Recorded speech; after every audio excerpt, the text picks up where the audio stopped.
எல்லாருக்கும் வணக்கம். இப்போது செக்கு ப்ராசஸ் ஓடி எண்ணெயை எடுத்து ரெடி பண்ணி வச்சுருக்கோம். இன்னும் ஸ்டிக்கர் ஒட்டல. நெக்ஸ்ட் ஸ்டேஜ் ஸ்டிக்கர் ஒட்டுறது தான். இப்போ பார்த்தீங்கன்னா எண்ணெயை ரெடி பண்ணி வச்சுருக்கோம். செக்கு மிஷின் இதோ இங்கே இருக்குது. இப்போது இதில் முக்கியமான இந்த செக்கு எண்ணெயில் ப்ராசஸில் வந்து நிறைய பேர் வந்து செக்கை உற்பத்தி பண்ணுறோம் அப்படி தான் சொல்லி நாங்கள் பியூராக பண்ணுறோம் அப்படி தான் சொல்லுவாங்க. அதில் எதுவும் சொல்கிறதா இல்லை. இப்போது எண்ணெய் கேட்டிங்கன்னா அதை விட முக்கியமான ப்ராசஸ் வந்து வேர்க்கடலையை பயிர் வைக்கிறது. ஏன்னா இதில் கஷ்டமான ப்ராசஸ் வந்து செக்கு மிஷினில் எண்ணெய் கடலையை போடுறதோ இல்லை எண்ணெய் எடுக்கிறதோ இல்லை. அது காசு இருந்தால் யார் வேணாலும் மிஷினை போடலாம், யார் வேணாலும் ஆப்ரேட் பண்ணி எடுத்துக்கலாம். கரண்ட் கனெக்ஷன் மட்டும் இருந்தால் போதும். ஆனால் அதை உற்பத்தி பண்ணுறதுல தான் ஆக்சுவல் ஃபுட் மேனுஃபேக்சரிங் இருக்குது. ஏன்னா நீங்கள் நினைக்கிற மாதிரி இது போட்டாலாம் வந்துடாது. இதுக்குன்னு நிறைய வேலைப்பாடுகள் இருக்குது. இந்த சீசனில் அதாவது இந்த நம்ம இப்போ வந்து ஏப்ரல் மாதம் இருக்கும். இந்த ஜான்வரி டு மே இந்த சீசனில் வர்ற வேர்க்கடலையில் தான் நல்லா எண்ணெய் குவாலிட்டி நல்லா இருக்கும். ஜூன்லேருந்து டிசம்பர் வரைக்கும் கூட நிறைய இடத்துல பண்ணுறாங்க. அந்த டைம் பண்ணுறது வந்து எண்ணெயோட அதோட அவுட்புட்டு குவான்டிட்டி அண்ட் குவாலிட்டி வந்து கொஞ்சம் கம்மியாகும். காரணம் என்னென்னா போதிய சன்லைட் அந்த டைமில் கிடைக்காது. குறிப்பாக இந்த கோஸ்டல் சைடில், ஏன்னா அதை எப்போ பார்த்தாலும் மழை வந்துக்கிட்டே இருக்கும், மேகமூட்டமாகவும் இருக்கும்.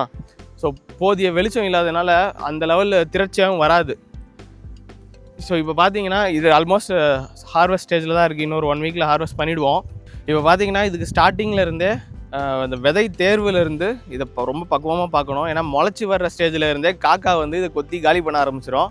அதுக்கு உட்காந்து ஒரு 1 வீக் வெடி வெடிச்சா தான் காக்கா கடியிலேருந்து இதை காப்பாற்ற முடியும். அப்புறம் இந்த ஸ்டேஜில் பார்த்தீங்கன்னா இதில் இந்த பிரச்சனை வேறு வரும், அப்படியே சாகுறது, இந்த மாதிரி வாடும், இந்த வாடுற பிரச்சனை வரும். அப்புறம் எலி பிரச்சனையும் வரும். இது ஆல்மோஸ்ட் முத்துற ஸ்டேஜா. ஸோ இப்போ பார்த்தீங்கன்னா இந்த மாதிரி வெடிப்பு இருக்கும். ஸோ இது ஆக்சுவலி நல்லா 90% முத்துன கடலை தான். இந்த ஸ்டேஜில் வந்து எலி வரும். எலி வந்து டேமேஜ் பண்ணோம். ஸோ இந்த மாதிரி ஏகப்பட்ட பிரச்சனையும் இருக்குது. நீங்கள் டிசம்பர் பக்கம், அதாவது ஜூன் சீசனில் சாகுபடி செஞ்சிங்கன்னா மழையும் கொஞ்சம் ஓவராக வந்து அந்த பெக்கிங் ப்ராசஸ் அந்த இப்போ நான் காமிச்சேன் பார்த்தீங்களா, அதை வந்து ஒழுங்காக நடக்க விடலைன்னா அந்த காய் வந்து பெரிய லெவலில் திரட்சியாக வராது.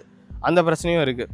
ஸோ என்னை பொறுத்த வரைக்கும் செக்கு எண்ணெய் வந்து அது மெஷினுக்கு அமௌண்ட்டு யார் இருந்தாலும் போட்டு மிஷினை போட்டு கரண்ட் கனெக்ஷன் தான் ஓட்டிடலாம். ஆனால் அதுக்கு அதை யூஸ் பண்ணுற கடலை இருக்குது பார்த்தீங்களா, அதை உற்பத்தி பண்ணுறதுல தான் ஆக்சுவல் சயின்ஸு, ஆக்சுவல் இன்ஜினியரிங்கே இருக்குது. இதில் சும்மா இது போட்டால் வந்துடும் அப்படிலாம் கிடையாது. இதுக்குன்னு பக்குவமாக செஞ்சு இந்த ஸ்டேஜுக்கு கொண்டு வரணும். கூட சொன்ன இந்த பிரச்சனையெல்லாம் சால்வ் பண்ணுறதுக்கு நாங்கள் வந்து இந்த டியூப்லைட் யூஸ் பண்ணுறோம். இந்த டியூப்லைட் எதுக்குன்னா நைட்டில் வந்து இந்த காட்டு பண்ணி பிரச்சனை வராமல் இருக்கிறதுக்கு இந்த லைன் ஃபுல்லாக டியூப்லைட் வச்சுருக்கோம். அந்த கடைசியில் ஒரு ரெண்டு டியூப்லைட் இருக்குது. ஸோ டியூப்லைட்டை போட்டு காட்டு பண்ணி வராமல் தடுப்போம். அது கன்ஃபார்மாக வராதுலாம் சொல்ல முடியாது. அதுக்கு அடுத்தது இந்த சோலார் ட்ராப்பு, இதில் பூச்சி கட்டுப்பாடு பண்ணுறோம். பார்த்திங்கன்னா ஃப்ரெஷ்ஷாக இங்கே வாங்க, அது ஒரு டான்ஸ் வேறு ஆடிக்கிட்டு இருக்குது. இங்கே இந்த பூச்சி இன்னும் லைட்டாக உயிரோட தான் இருக்குது. நேற்று விழுந்துருக்கும் போல். ஸோ இதை வச்சு ஓரளவுக்கு நாங்கள் பூச்சி கட்டுப்பாடுக்கு மேனேஜ் பண்ணுறோம். பெரிய லெவலில் பூச்சி தாக்கம் வந்தாலும் இந்த ஸ்டேஜுக்கு அப்புறம் நாங்கள் விட்டுருவோம். இதுக்கப்புறம்லாம் அது ஒன்றும் பண்ண முடியாது. ஸோ இதில் இந்த சிக்கல்லாம் வேறு இருக்குது.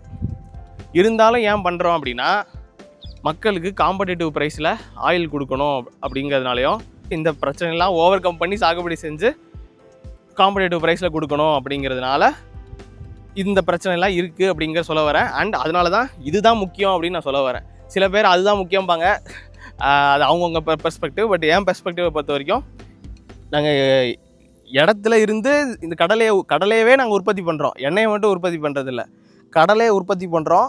கடலைக்குள்ளே எண்ணெய் வர வைக்கணும். அதுவாகலாம் வந்துடாது. அது எண்ணெயை வர வைக்கணும். இல்லாட்டா எண்ணெய் செக்கு போட்டிங்கன்னா 45% கீழே எண்ணெய் போச்சுன்னா லாஸ் தான். ஸோ 45% ஆர் அட்லீஸ்ட் 40% எண்ணெயை கொண்டு வர வைக்க வேண்டிய வேலையை நாங்கள் பார்க்கணும். இங்கே பார்த்தா தான் அங்கேருந்து அவுட்புட் வரும். அங்கே அவுட்புட் வந்தால் தான் அவங்க கைக்கு எண்ணெய் வரும். ஸோ இதில் இந்த ப்ராசஸ்லாம் வேறு இருக்குது.